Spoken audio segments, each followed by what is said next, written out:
This is the Demystifying Mental Toughness podcast, hosted by David Charlton, and you're listening to this podcast to help you build your own mental toughness, or so that you can support other people or your clients better. Either way, you will learn more about developing this plastic personality trait that all but guarantees that you will perform better and lead a more prosperous life. This episode, I take a look at mental toughness and how it applies to combat sports with a well-qualified guest in Stuart Wade.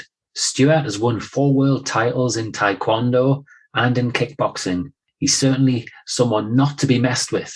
He's also a clinical hypnotherapist and a mind coach.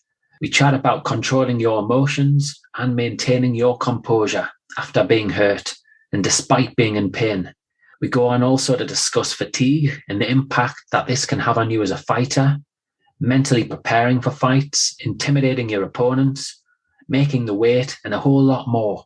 It's a fascinating episode, and please do get in touch if you go on to enjoy it. So Stuart, how do you see mental toughness and how it applies to combat sports? So, in combat sports, mental toughness is a massive component because there are so many different variables depending on the combat sport. You know, in boxing, for instance, you've only got punches to worry about, delivering your own, and then hopefully defending your opponents. Kickboxing, you've got 2 more limbs to worry about with the kicks, and then if it's Muay Thai or if it's MMA, and there are so many more weapons at your disposal and at your opponent's disposal. And so having the mental toughness in a fight, in a contest, is paramount, really, because you have to deal with so many stimuli. You have to address and deliver your strategy and execute your techniques well, all the while defending yourself and then overcoming any adversity. For instance, if you take a good shot, you know, call it head, body, legs, depending on the style and the discipline that you're in, and it hurts, immediately we're hardwired to kind of retreat, you know, to protect ourselves and retreat back and not continue to go to the fire. And in combat sports, you have to kind of put the mask on almost and try and hide that if you do get hurt, because your opponent is going to see that and they're going to sense that and jump on you, and sometimes literally. And so you have to have that mental toughness in order to overcome that adversity and then still continue to fight and continue to try and win. And it's a difficult thing. I think it can be taught, but it's going to be a hard lesson, you know. And having been there myself numerous times, it's a massive part of combat sports in general. So in some ways, what you're talking about there is, well, I suppose we'll talk about it in a context of a fight. You get hurt, you get hit hard, so you're dealing with pain. You've got to be able to control your emotions, but then also you've probably got to be able to contain your own, like, your self-belief, your confidence. So you're not dropping your guard in some respects. Is that what you mean? Mm-hmm. Yeah, that's right. It's and you touched on it there as well. It's maintaining your composure in the face of that adversity if you're hurt, and you see it from time to time in professional combat sports where one of the fighters will say, take a good shot and be hurt by it, and then you can almost see the red mist descend, and they try and, you know, fight fire with fire, but they lose all the composure and the technique in that by trying to take the other guy's head off. A perfect example of this is, for anybody of your listeners that might follow MMA, is a fighter called Cody Garbrandt, who is a bantamweight in the UFC. And he's a tremendous fighter. You know, he was the champion at one point, the world champion, but he had a history of, if he would get hit hard and potentially hurt by something, he would just drop his hands and he would just swing for the fences and just try and take the other guy's head off. And he would just lose all composure and more often than not end up getting caught again and potentially knocked out, which happened a few times with him.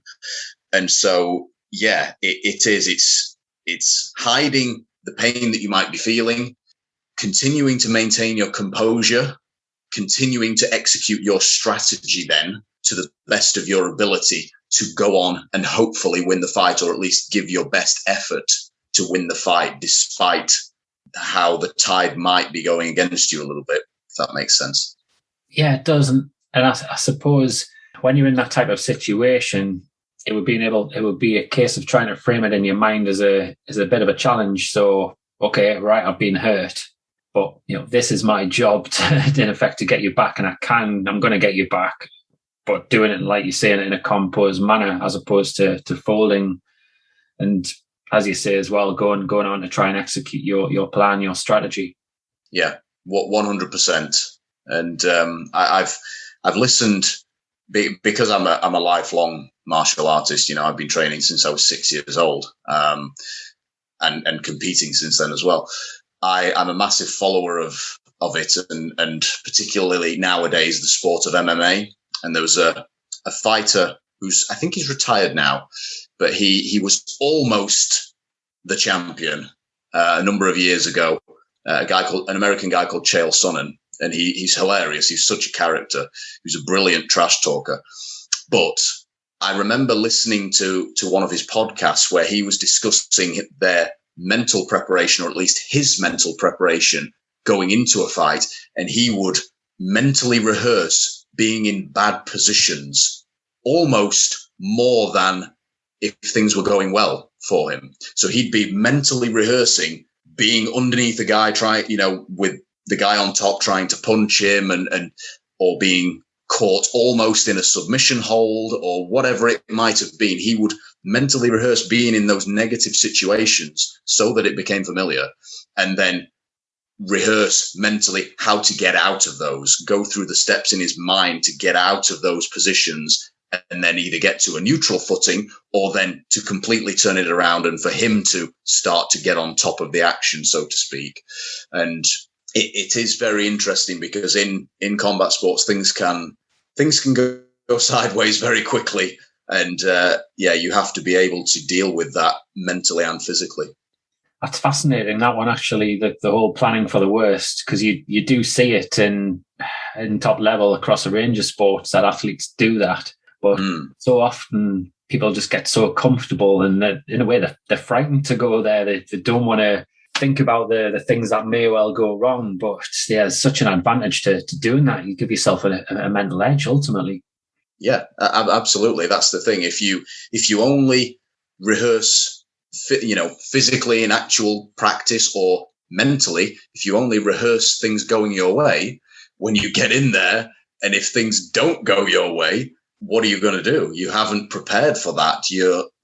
So your mind and body is going to be in no man's land, not able to respond in the best way. And chances are you'll probably end up losing because you've not prepared for that. So, it's fascinating. It really is.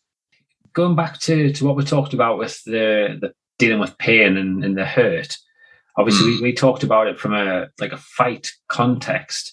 Yes. How about from a training context? How do you train that in a physical sense, not just a mental sense? Yeah. Well, in training, you condition your body essentially, and that does help with conditioning your mind as well, because you're taking these hits and you're developing that toughness to deal with that and keep going. And you're also recognizing it mentally as to, right, okay, this hurts, but I can deal with it. I can take it. And that can be done in a number of ways. There's different conditioning drills, like you might have seen the kind of old school boxing videos of where the boxers lying on the floor doing crunches, and then the trainer's on top of them with a medicine ball, slamming the medicine ball into the stomach, things like that, to just absorb blows to the body. Try not to take as many shots to the head as, in training and sparring and stuff, because that's not good. But we can condition the body, we can condition the muscles, and condition the mind as a result of that to deal with that pain and overcome it. Sparring is a big part of that as well, depending on the level of the sparring, whether it's full contact sparring or lighter contact sparring, depending on how far out you are from the contest, let's say. That is a good way as well to condition the mind and the body to the pain that you might be feeling from impact blows, but also from the fatigue that you might be feeling, from the effort you've put out. If you're out of breath and you're struggling, your heart rate's through the roof, that's something else that you need to be dealing with, and you need to have conditioned in your mind and your body to be, okay, I'm blowing, I'm tired, but I'm okay. I can keep going. It is a very multifaceted thing to deal with, for sure. Yeah, no, I can see that actually, from the conversation when you're talking about, I suppose, being pounded there by the medicine ball, how, yeah, if you're hurting so much, but then you just keep responding in a positive way and you're taking more and more and more, how then, yeah, like, as you say, you condition your brain and you condition those, the responses that you want. But likewise, yeah, another, as you've said there, another psychological challenge would be fighting fatigue. That one, yeah, that's going to be pretty tough at times. I suppose that's where you need a good coach and a good trainer to really keep pushing you through and pushing you to the edge in that respect. Yeah, absolutely. Because speaking from personal experience, there is no worse place to be than in a ring, in an octagon, on a mat, fighting somebody else and being fatigued. It is the worst place to be ever, because all you want to do is just survive. You're just trying your best to survive. And I've been there a few times myself, and it led me to seeking professional help with that as well, because it was affecting me psychologically. And it is a whole other ball game to deal with when the fatigue sets in. So that art in itself, well, again, physically and mentally, is something that you're going to try and prepare for the best you can as a fighter. Absolutely.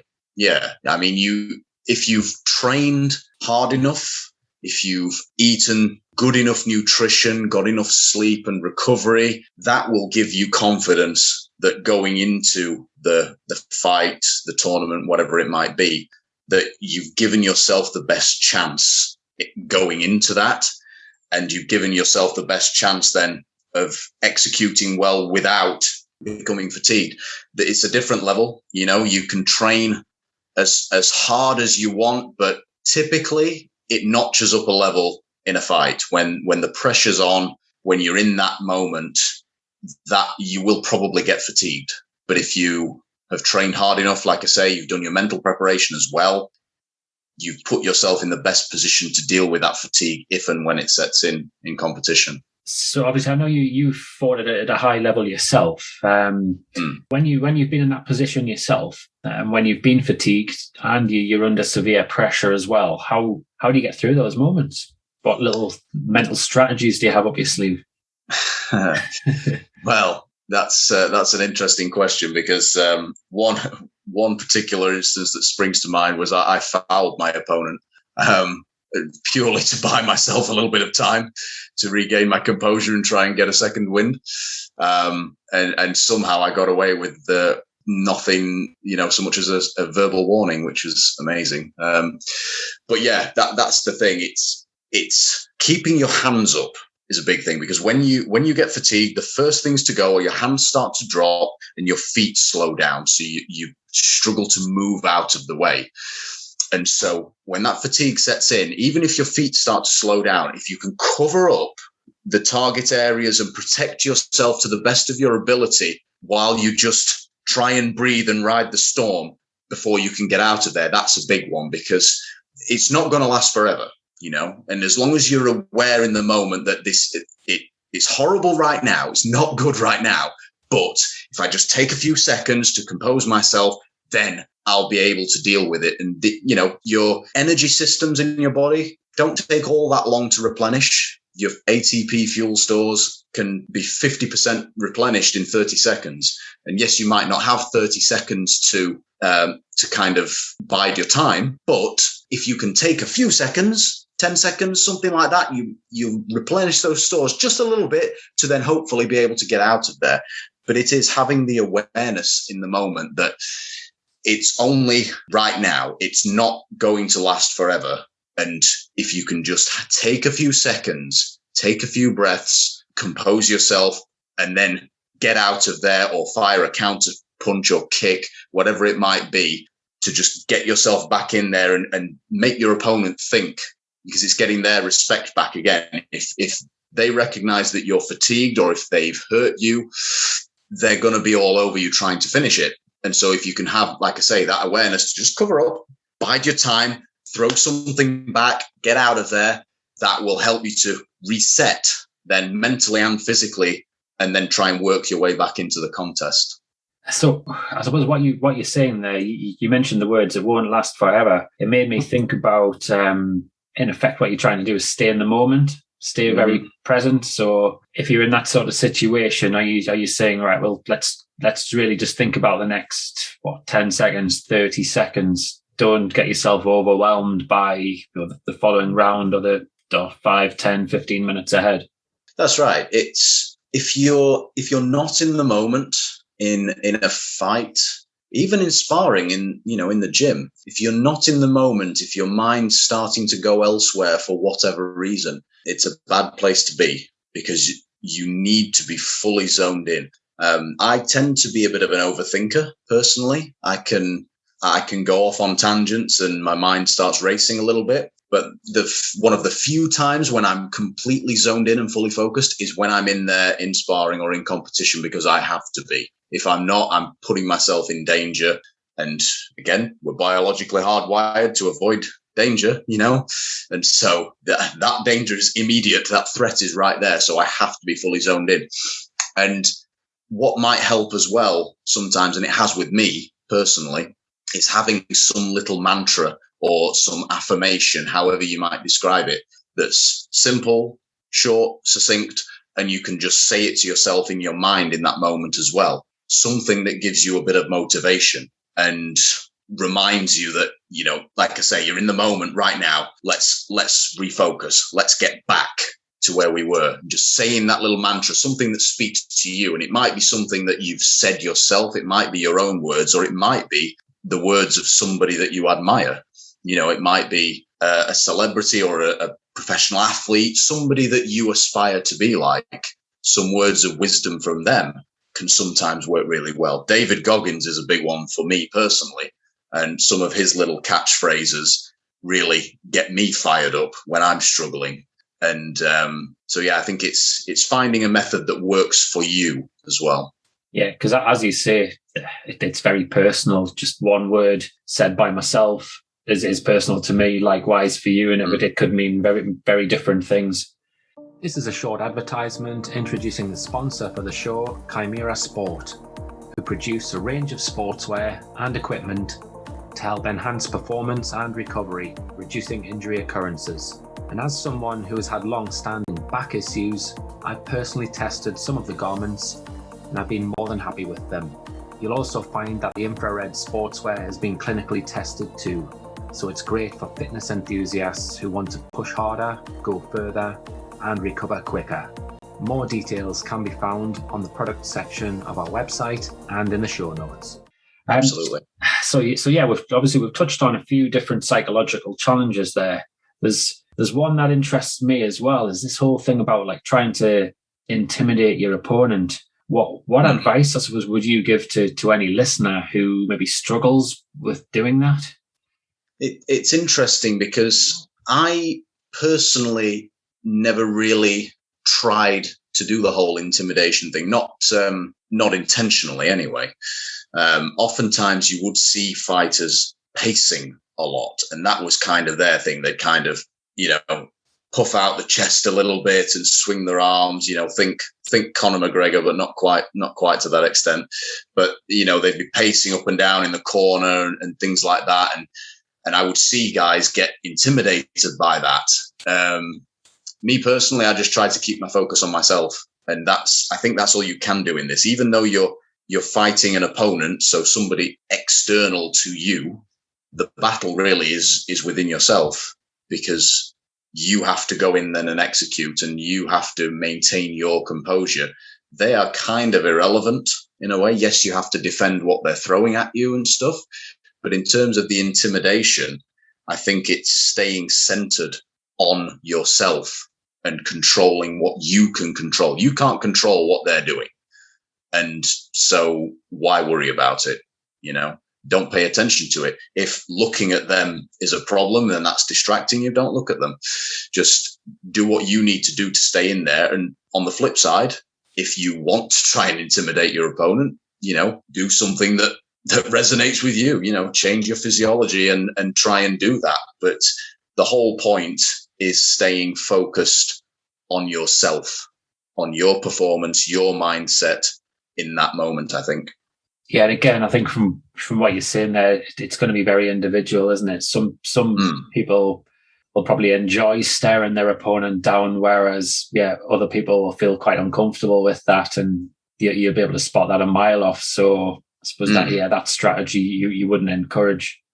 Yeah, absolutely. Like you say, it's all individual. It has to resonate with you, and it has to be congruent with you personality wise and kind of fighting wise, because you sometimes might have like an alter ego going in there. You might be quite quiet and shy outside of the ring, but then when you get in there, you might be quite, have a lot of bravado, let's say, or whatever. It has to be congruent with you as a person and genuine, because if not, you're just kind of pretending, and like you say, your opponent and coaching staff and whatever can see that a mile off. So yeah, you have to be kind of genuine with it. So like other things I'll have picked up on would be like shadow boxing. People will do that one. They'll move, like you mentioned, movement there, moving around the ring a lot, things like that. All are potentially things that can go on to intimidate an opponent. I suppose they're little factors that people can consider. Have you got any other things to add to that one, or should we move on to another little topic? No, I think we've pretty much covered that. Yeah, it's very individual, as we say. It's finding what works for you as an individual. What do you make of the whole like pre-match or pre-bout mind games that goes on? Well, it's interesting, isn't it? As you often hear athletes and fighters talk about, the percentage is arbitrary, but some people say, it's 90% mental or 80% mental, whatever it is. Who knows what the thing is, and I'm sure that changes person to person anyway. But yeah, it certainly starts beforehand. That, like you say, the mind games starts beforehand, and generally the person with the most energy and enthusiasm in whatever direction they're targeting that is the one that will start to, quote unquote, win the mind games. And so you see that in MMA with big personalities like Chael Sonnen, who I mentioned before. Conor McGregor is the one of the moment, even though he's on a bit of a skid right now in terms of winning fights.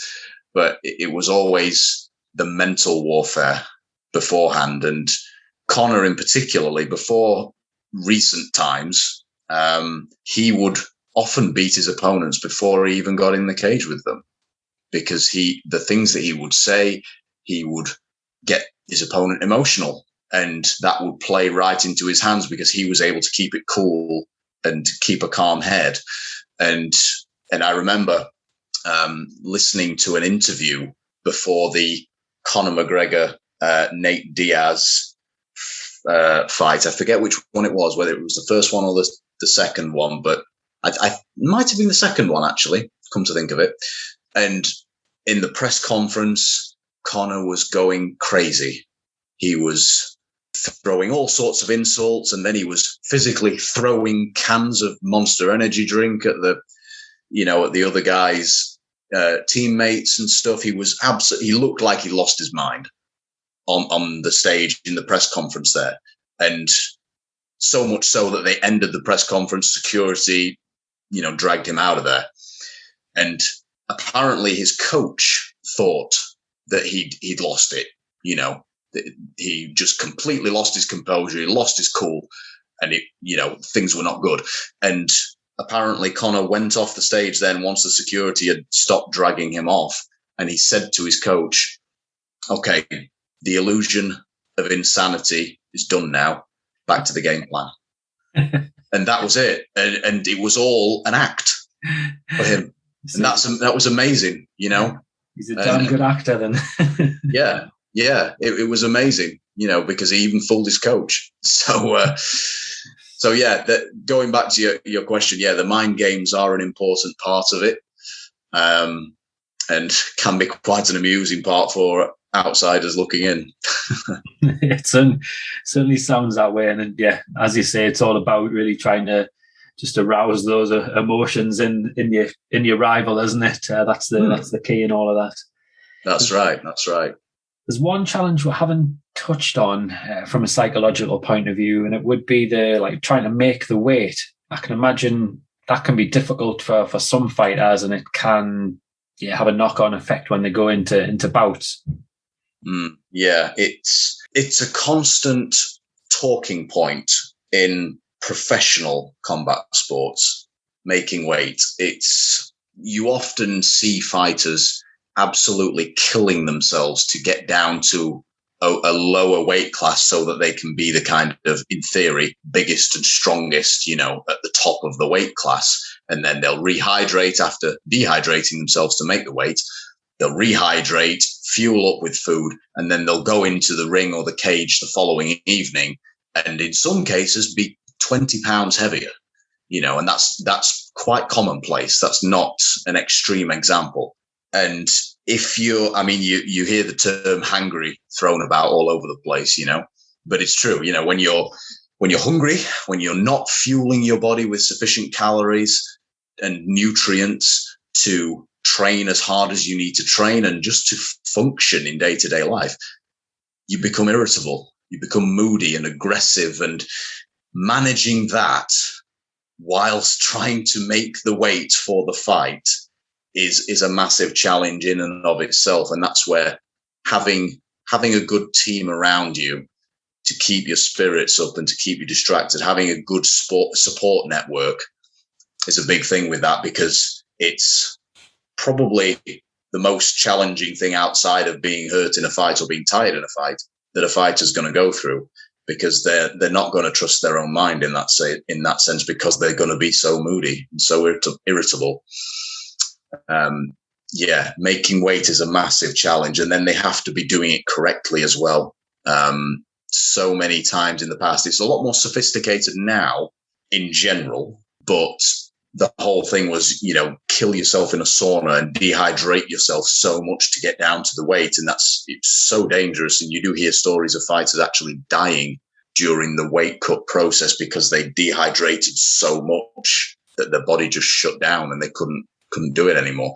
When now things are a little bit more advanced with the help of nutritionists. And so fighters are doing it more smart, as long as they have the resources and the funds and stuff to actually do that. Fighters on the rise who maybe couldn't afford that support, it's going to be more of a struggle. Yeah, it's fascinating stuff to say the least.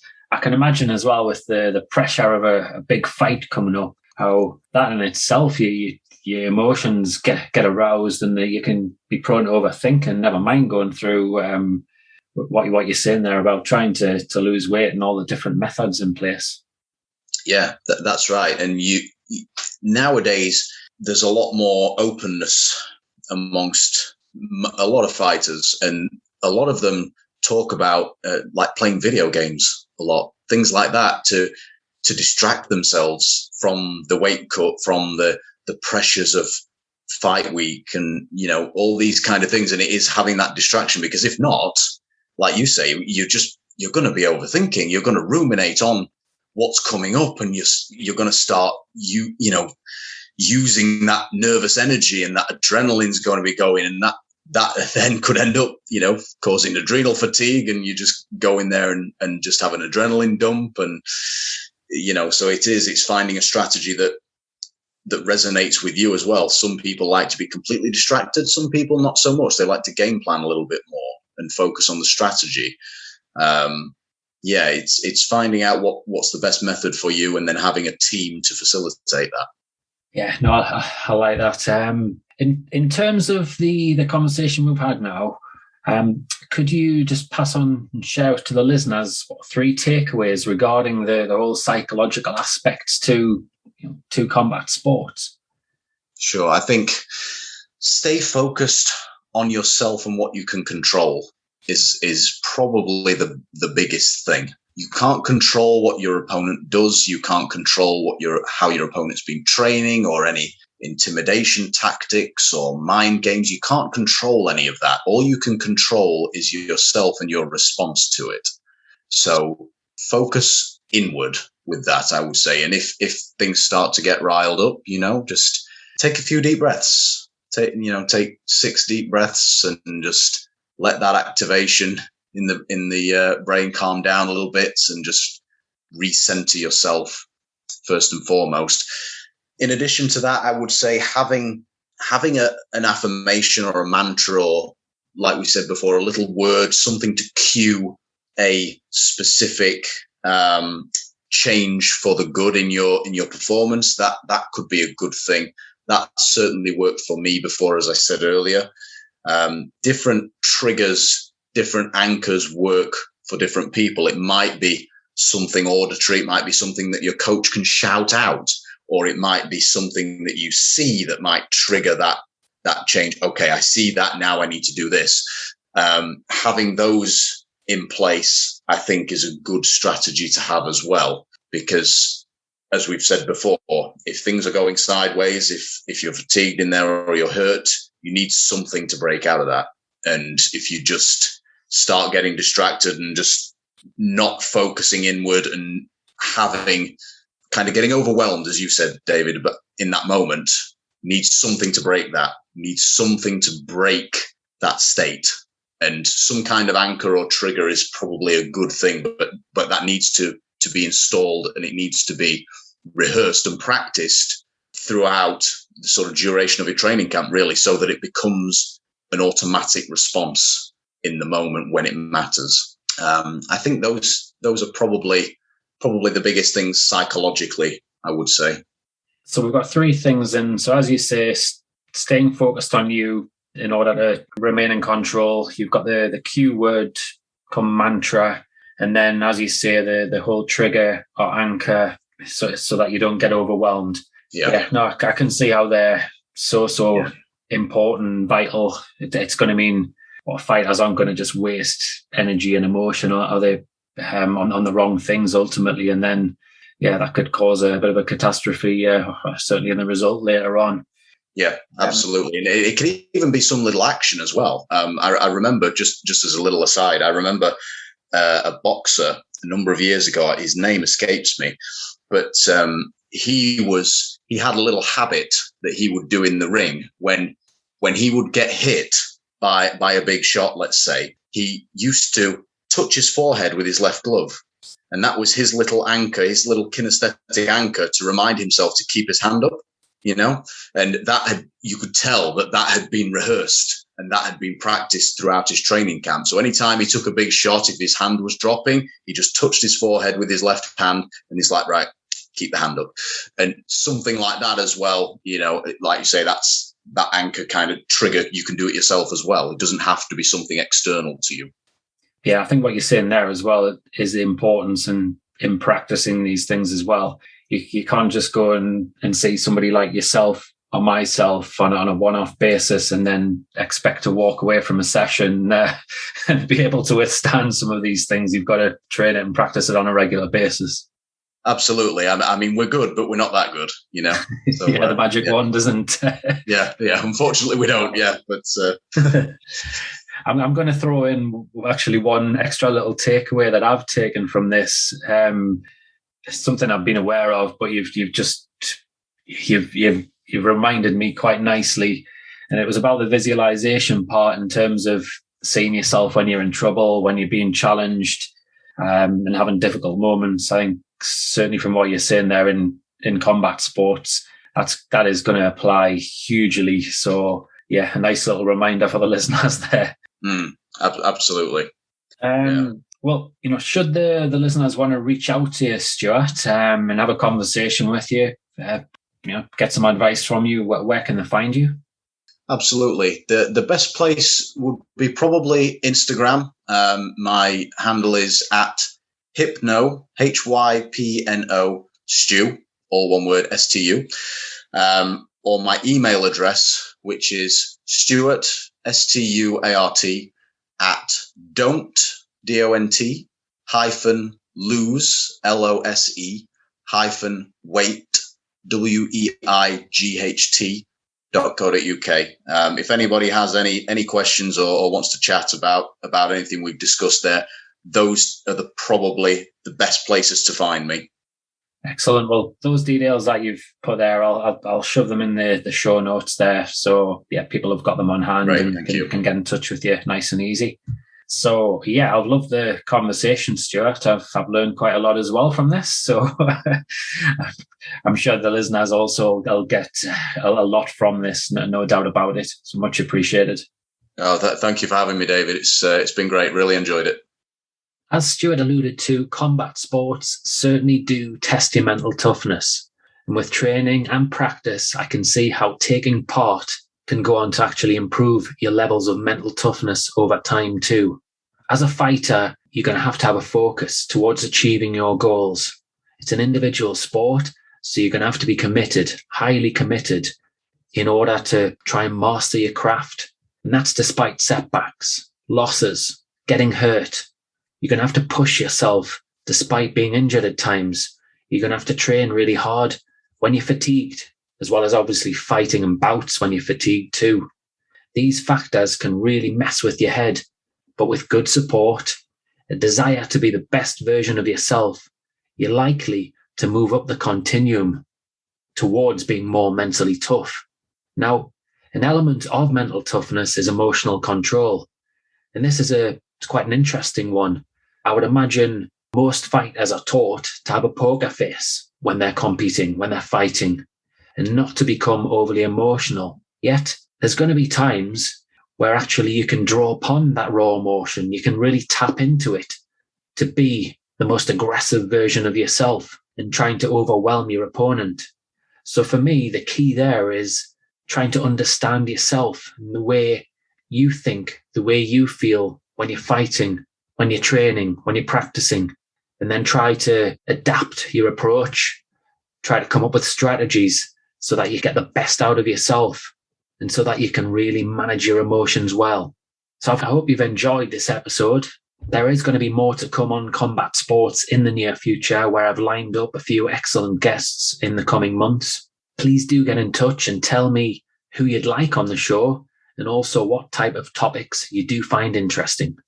If you enjoyed this episode of the Demystifying Mental Toughness podcast with David Charlton, do check out my website, sport-excellence.co.uk, and my online sports psychology resources. The Sport Excellence website has essential resources for anyone looking to build their own mental toughness or the mental toughness of their athletes or teams, or if you want to achieve peak performance more often or optimal functioning. The Sport Excellence website has everything you need to keep moving forward and thrive. So go on, head over to sport-excellence.co.uk to find out more.